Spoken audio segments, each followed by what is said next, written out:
बिस्मिल्लाहिर्रहमानिर्रहीम। अस्सलाम वालेकुम स्टूडेंट्स, आज का जो हमारा टॉपिक है ना वो है उर्दू पैराग्राफ इनटू इंग्लिश। आज हम उर्दू पैराग्राफ को इंग्लिश में करेंगे। पैरा मैंने लिखा हुआ है, मोबाइल फ़ोन के हवाले से है, वो हम पैरा में करने की कोशिश करते हैं।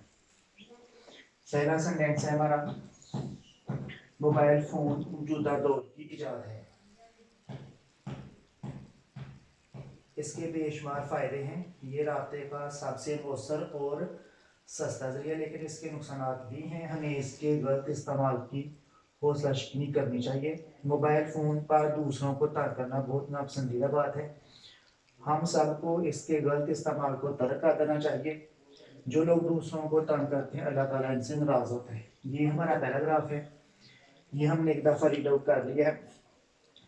पैराग्राफ को उर्दू में करने से पहले हमेशा आप क्या करें, पहले को सही तरह से पढ़ें, उसको समझें और फिर उसके बाद उसको इंग्लिश में करने की कोशिश करें, क्योंकि आपको पढ़ने से पता चल जाएगा कि वो पैरा किस टेंस में है और फिर आप आसानी से क्या कर सकेंगे, उसको इंग्लिश में कर सकेंगे। तो हमारा पहला फिक्रा है, मोबाइल फ़ोन मौजूदा दौर की इजाद है। तो पहले फिक्रे में वर्ब कोई नहीं है, मीन की कोई एक्शन नहीं हो रहा, इसमें आपने सिंपल इज का इस्तेमाल करना है। या आप ऐसे याद रखें, जब है कि से पहले यानी कि कोई नाउन आ जाए या इसमें सिफत आ जाए, तो आपने वहाँ इज का इस्तेमाल करना है या आर का इस्तेमाल करना है। अगर सब्जेक्ट प्लूरल होगा तो लिहाजा सब्जेक्ट हमारे क्या है, ये सिंगुलर है। ये मोबाइल फोन सब्जेक्ट है, तो ये सिंगुलर है, इसलिए हम क्या करेंगे कि इसके साथ इज लगाएंगे।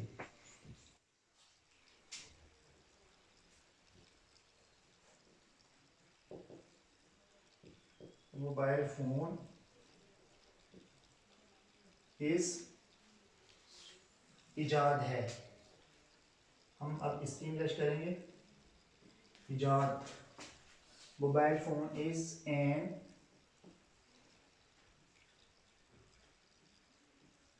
Invention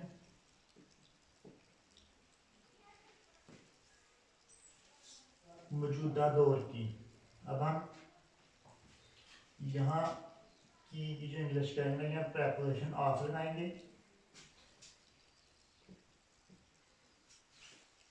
mobile phone is an invention of मौजूदा दौर की इंग्लिश हम करेंगे प्रेजेंट एज।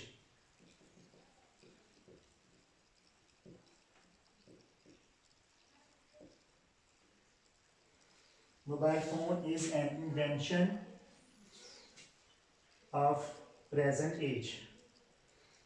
ये हमारा यानी कि जो फिक्रा है ना वो इंग्लिश में कन्वर्ट हो गया। इससे आगे वाला फिक्रा है, इसके बेशुमार फायदे हैं।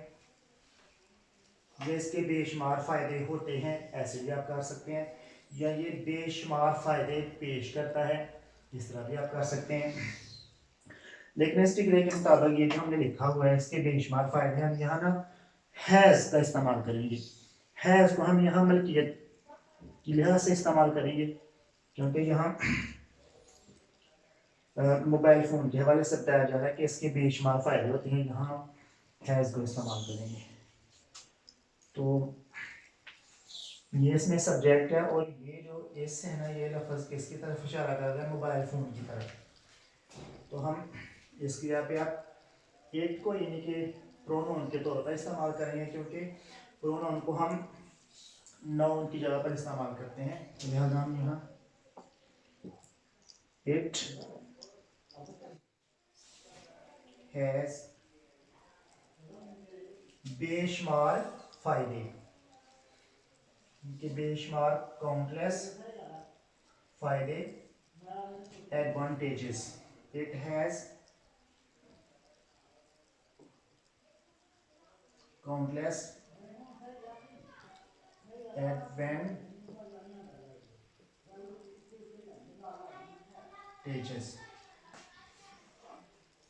इसमें हमने हैज़ को इस्तेमाल किया है, सिंपल हैज़ का इस्तेमाल किया है। आगे वाला हमारा फिक्रा है, ये राब्ते का सबसे मौसर और सस्ता जरिया है। इस फिक्रे में भी आपने स्टूडेंट्स इसका इस्तेमाल करना है, क्योंकि इसमें भी क्या है, जरिया क्या है, ये नाउन है, तो लिहाजा यहाँ भी आप एस का इस्तेमाल करेंगे क्योंकि यहाँ वर्ब कोई नहीं है। तो इसमें सब्जेक्ट हम किसको बनाएंगे, ये किसकी तरफ से आ रहा है, मोबाइल फोन की तरफ।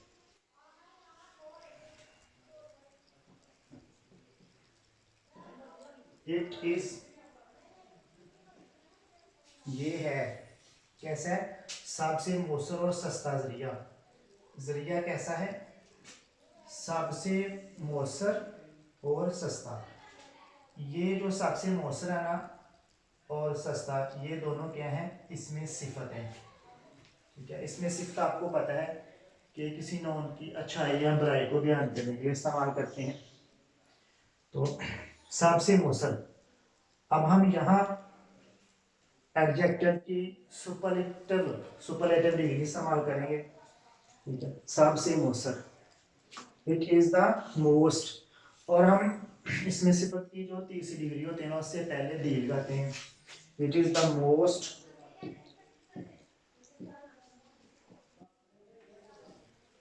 मौसर इफेक्टिव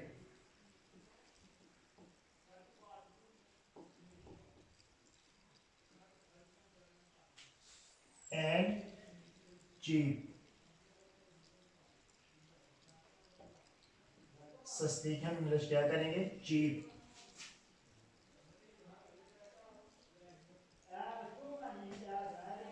जरिया means,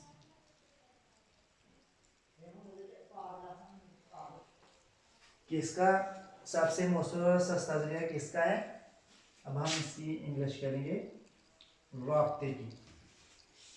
it is the most effective and cheap means of communication.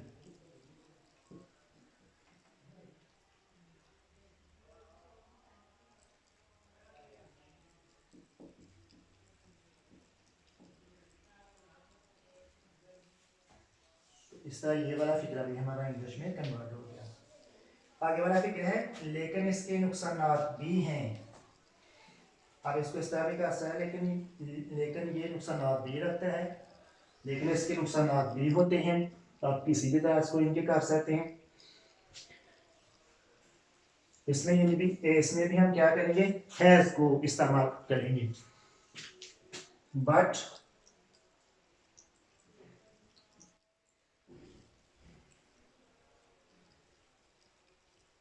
It has, इसमें एडवर्ब भी आ रहा है बी, इसकी भी हम इंग्लिश करेंगे। It has also, it has also नुकसान, disadvantages.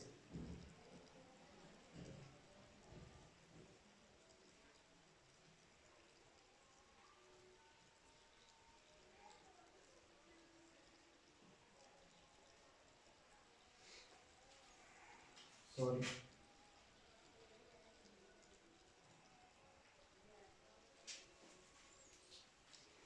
but it has also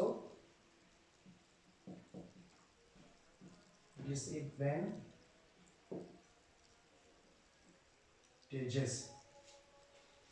इनके इस फिक्र में भी हमने हैज को इस्तेमाल किया है।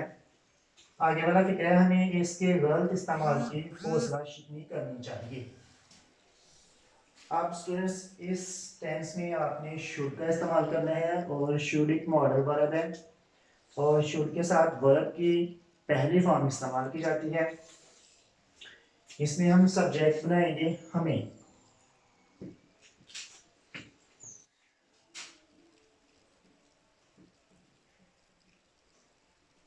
वी शुड क्या करना चाहिए, हौसला शिकनी।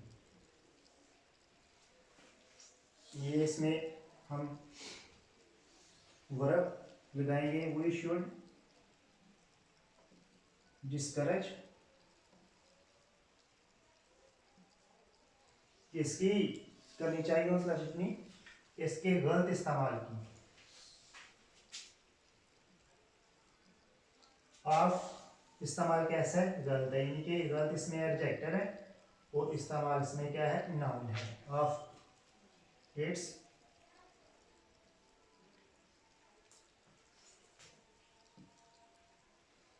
तो गलत इस्तेमाल यानी कि इम्प्रॉपर,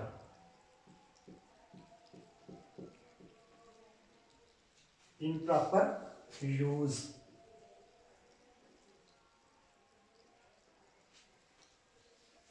ये वाला फिक्रा भी यानी कि हमने इंग्लिश में कर लिया। आगे वाला सेंटेंस है, मोबाइल फोन पर दूसरों को तंग करना बहुत नापसंदीदा बात है। डियर स्टूडेंट्स, इसमें हम ना सब्जेक्ट बनाएंगे, इनके इसमें इन्फिनेटिव लगाएंगे। इन्फिनेटिव आपको बताना चाहिए कि टू के बाद वर्ब की पहली फॉर्म लगती है तो वो इन्फिनेटिव बन जाता है। To tease of others on mobile phone।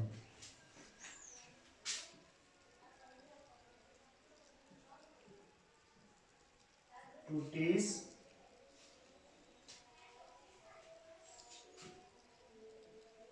of others on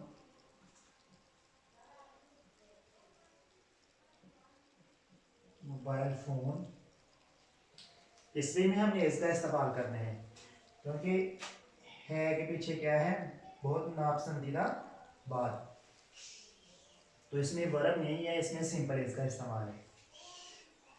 to tease of others on mobile phone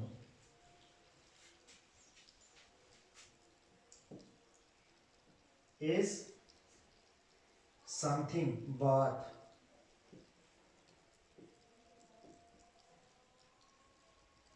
कैसी है, बहुत नापसंदीदा, extremely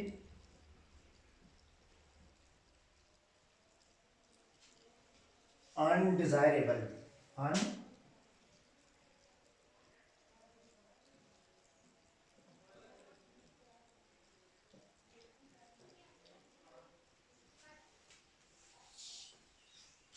to tease of others on mobile phone is something extremely undesirable। तो स्टूडेंट्स देखें, to के बाद हमने verb की पहली फॉर्म लगाई है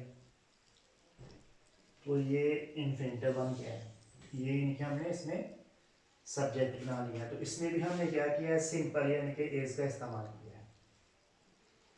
आगे वाला सेंटेंस है इसका, हम सबको इसके गलत इस्तेमाल को तर्क कर देना चाहिए।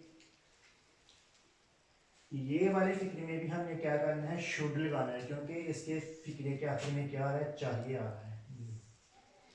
इनके उर्दू के वो फिक्रे जिनके आखिर में चाहिए वगैरह के अल्फाज आते हैं तो वो हम शुड लगाते हैं। हम सबको, we all,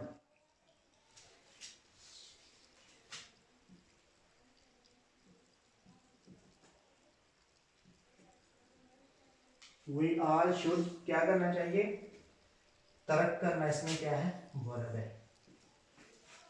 we all should abandon,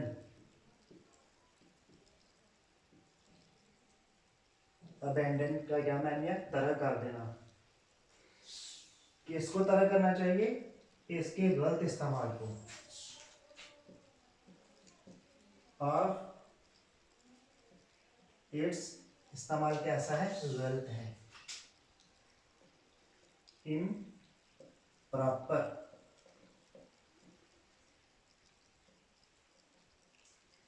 use.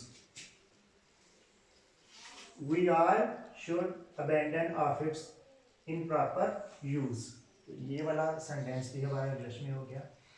आगे वाला सेंटेंस है, जो लोग दूसरों को तंग करते हैं अल्लाह ताला इनसे नाराज होता है। तो स्टूडेंट्स, ये वाला जो फिक्र है ये प्रेजेंट एंड इंडेफिनिट टेंस का है। इस फिक्रे को हम प्रेजेंट इंडेफिनिट टेंस में करेंगे। पहले हम ये वाला करेंगे सेंटेंस, अल्लाह ताला, इसमें हम क्या करेंगे, ये सब्जेक्ट बनाएंगे,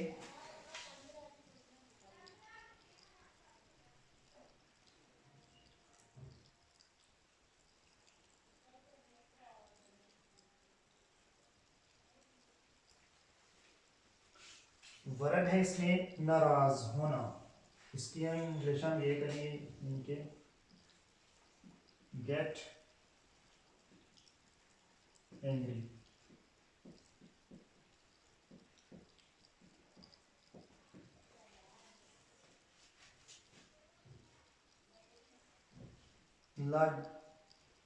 गेट्स एंग्री, गेट्स के साथ हम एस का इजाफा करेंगे क्योंकि प्रेजेंट एंड डेफिनेट में जब सब्जेक्ट सिंगुलर होता है तो वर्ब के साथ हम क्या करते हैं, एस का इजाफा करते हैं।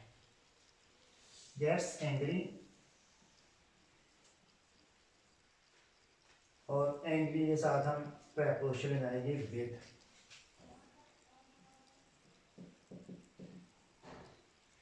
अल्लाह गेट्स एंग्री विद, इनसे, दोज, जो लोग दूसरों को तंग करते हैं, जो यानी कि हम ये इसकी तरफ इशारा है, दोस्त, इसके लिए हम हु लगाएंगे। हु एक रिलेटिव प्रोनाउन भी है और ये इंटरोगेटिव प्रोनाउन भी है, लेकिन यहाँ जो हु है ना ये रिलेटिव प्रोनाउन है क्योंकि ये अपने से पहले आने वाले नोन की तरफ इशारा कर रहा है, तो लिहाजा हम हु लगाएंगे। जो लोग दूसरों को तंग करते हैं, हु टीज। अब ये भी प्रेजेंट डेफिनेट में हम करेंगे क्योंकि इसमें जो लोग हैं वो ज्यादा हैं, तो जब प्रेजेंट डेफिनेट टेंस में सब्जेक्ट प्लूरल होता है तो फिर वर्ब के साथ हम एस या एस का इजाफा नहीं करते। हु टीज अदर्स, अदर के साथ भी हम एस का इजाफा करेंगे क्योंकि यहाँ ये जमा में आ रहा है। तो ये वाला फिक्र अभी हमारा यानी कि इंग्लिश में हो गया, यानी कि अल्लाह gets angry with those who tease others. तो डियर स्टूडेंट ये है हमारा पैराग्राफ जो हमने इंग्लिश में किया है। आप भी एक्सरसाइज करने के लिए कोई आसान से पैरे को मुद्दत करें और उस पैरे के मफहूम को समझें, उसको पढ़ें और फिर उसको करने की कोशिश करें। जब तक आप प्रैक्टिस नहीं करेंगे आप इसके ऊपर अबूर हासिल नहीं कर सकते। तो लिहाजा आपने क्या करना है, इसके ऊपर अबूर हासिल करने के लिए आपने पैराग्राफ को मुंतखब करना है और उसको इंग्लिश में करने की कोशिश करनी है और आस्ता आस्ता इंशाल्लाह आप एक दिन इसके ऊपर महारत हासिल कर लेंगे। इंशाल्लाह अब अगली वीडियो के साथ हाजिर होंगे, तब तक अल्लाह हाफिज़।